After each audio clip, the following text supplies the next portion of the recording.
ما نحن فيه الآن. جبناها منين وفين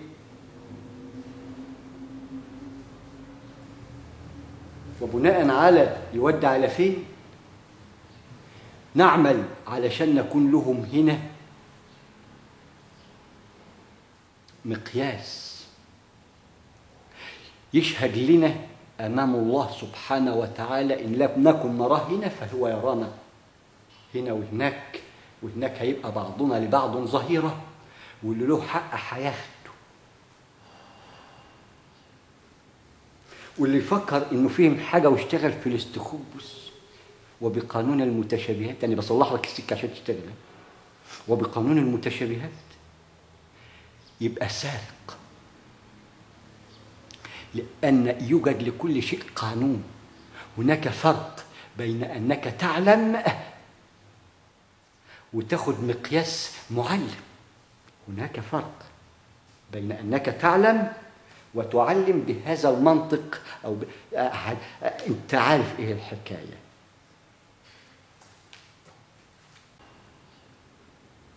واللي يفكر إنه فهم حاجة واشتغل في الاستخبص وبقانون المتشابهات، يعني بصلح لك السكة عشان تشتغل، وبقانون المتشابهات يبقى سارق،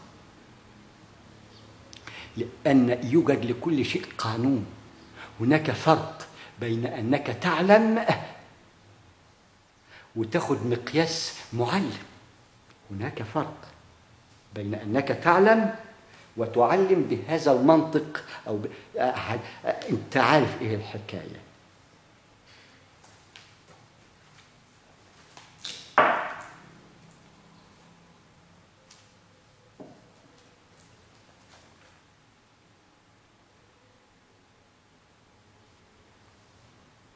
يبقى واحد أخذنا متنا بحكم الفراق اللي كان معانا، هذا ما يسمى إماتة، فخدك من حياة لحياة. يبقى هنا ما يسمى إماتة ويكمن في باطنها إحياء.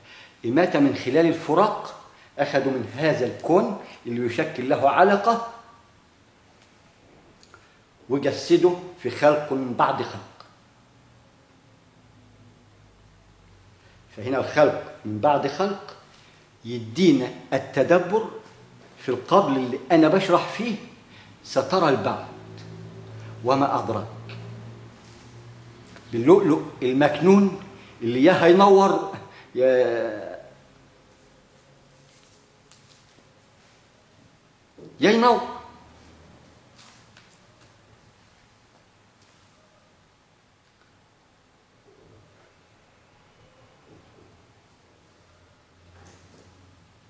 ما احنا عرفنا كده المثلث اهو، واحد احيانا اثنتين وامتنا اثنتين في الاحياء الموت. احيانا من خلال اعطى امر لرواكد الرياح، لرواكد فيما يسمى بلواقح الرياح، لان بها ما لا عين رأت. الرياح دي اوعى تستهين بهذا الملك العظيم، لأنه سيكون مقياسك ومعرجك من خلاله. وأنا ذكرت الكيفية القائمة على الذات.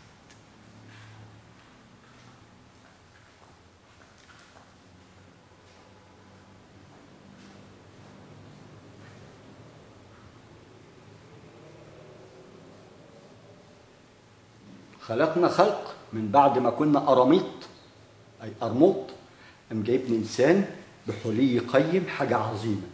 فوق بقى من نور، إحنا بقى في الوسطية. شوف أنت رايح فين. وبناء على هذا المثلث كمعادلة قائمة على خلق، وده يشكل رقم 2 كمان. ليه؟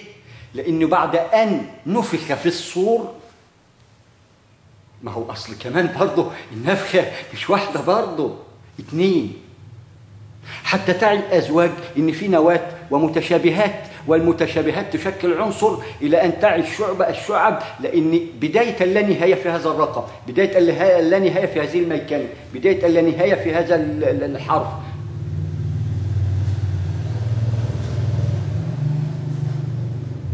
وبناء على اللانهاية بقانون اعمل لدنياك كأنك تعيش أبدا يكون لنا مقياس من خلال التروي، ولآخرتك كأنك تموت غدا. الإماتة هنا عندما يلبس القبر بتاعه، إلى أن يعني قبر وانشقت منه قبور، وأنا وضحت الموضوع ده. وقبر بميقات 60 70 فوق ال70 مثلث، ضيف على الله. شوف ما تكون مثلث ضيف على الله ويأتيك العلم وتخنس وتحنس، أقوم باعت لك بقى اللي يقوم يخسيك. ليه؟ أصل أنت اللي طلبت كده من الله ولا تدري إن الله يرانا ويراكم. وبناء على هذه الرؤية سنري الشهادات المتوسطة والدبلوم، انت فاهم بقى، والعامة فاهم المثلث. ولكن المتوسطة بتدي منها لفوق ومنها لتحت. فعندما نفخ في الصور أول مرة صعق من في السماوات والأراضين، لأن ده انشطار كون عظيم، إقامة فجر.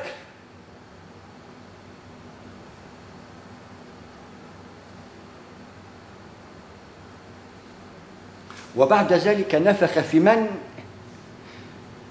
سيأتي ويتدبر، دي تسمى النفخة الثانية، هي إحياء. واعلم كيفية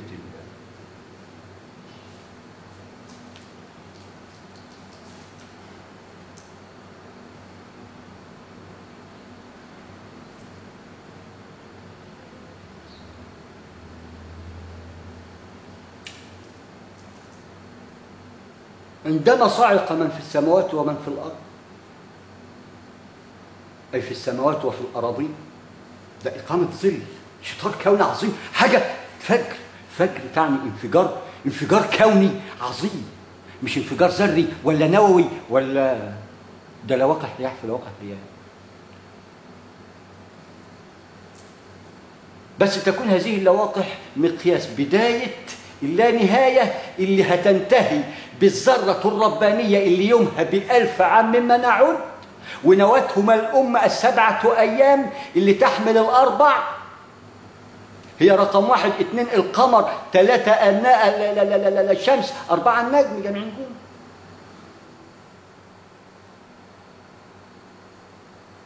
بتبدأ من هذا المقياس، مش من مقياسك أنت، مع احترامي لهذا المقياس.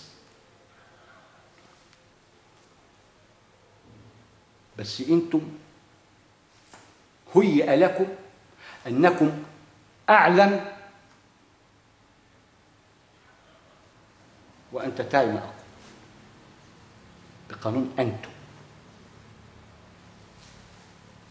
كشهادات متوسطة وعليا تختم بعلماء.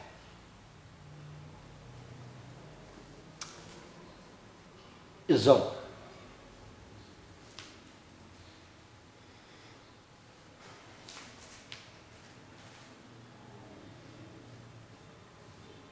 وضع لنا رب العرش العظيم مقياس ذرة قائمة على زوجين رتق زائد ذرة نار أنجبت ظل ذي 3 شعب.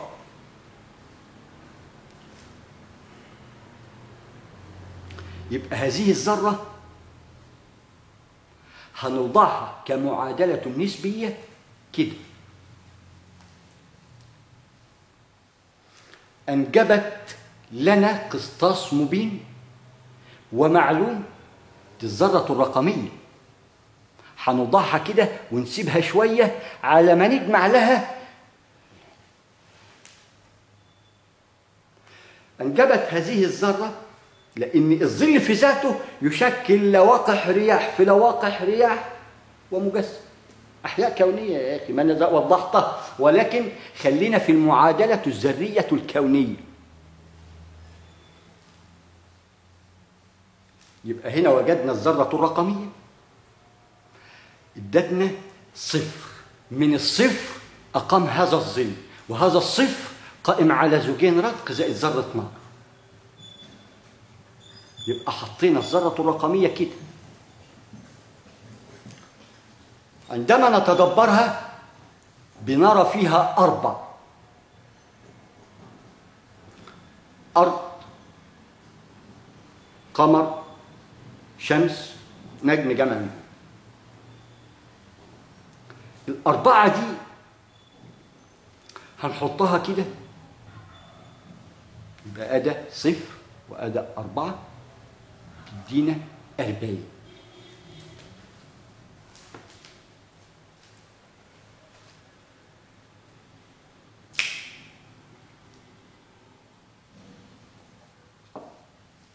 ماذا تعي عن 40؟ أعلم من الله ماذا تعي، ولكن المقياس ده علشان مرة تانية عندما أعلمك أيها المتعلم برقم تعرف إن هذا الرقم حركي.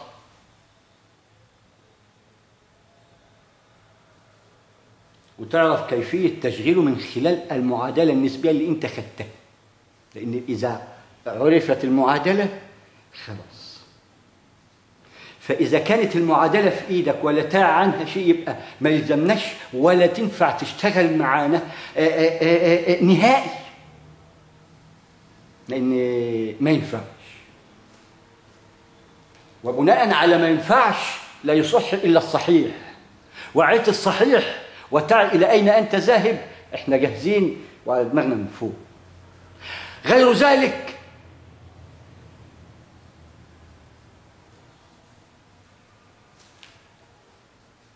فإحنا رأينا 40 عندما تصل إلى سن معاليك وسعادتك. ما هو بقيت معالي وسعادة، لأن 40 لا يستهان بيها. بدأت بقى توقع سنانك من الخضرمة مع مراعاة وضع شهادة، ويقال عالم وشهادة عليا جاي من البقالوريا، ومتوسطة جاية من البحر الأبيض المتوسط، على ما نوصل لأحمر. مصموم 3 ألوان: اسود، احمر، ابيض. اسود اراضين، احمر شموس ومجرات، ابيض مدار النجم واحد. يبقى عرفنا 40 النشأة، الذرة اللي اقامها سبحانه وتعالى، اللي اقام منها الظل، ادى الذرة الرقمية وعليها 4 يبقى ادى 40. اي انسان بالفطرة اللي فطر بها ادم بقانون ادم كفاية بتكتسب علم من الحياة، العلم الفطري اللي بيقابلك كده طبيعي. منها قانون اللي يتلسع من الشوربة بينفخ في الزبادي. طب وليه وصلنا لكده؟ فيبقى التكامل في سن 40. يبقى هنجيب سيدنا محمد عليه الصلاة والسلام بقانون الأنبياء، لأنه يشكل نواة الأنبياء. وعندما يذكر أي آية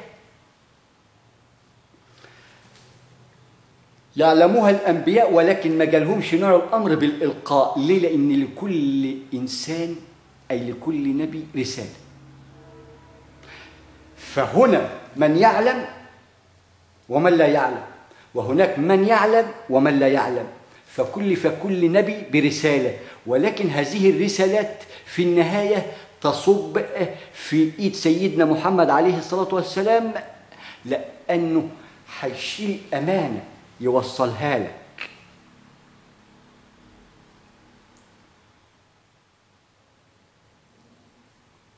مش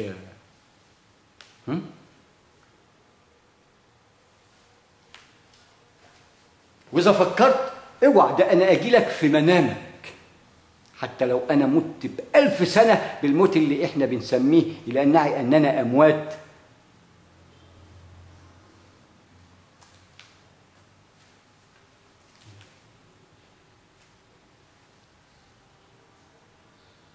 جاله الوحي في سن 40. وهو من البداية يروا السمات اللي تؤكد لهم بالنبوءة وأن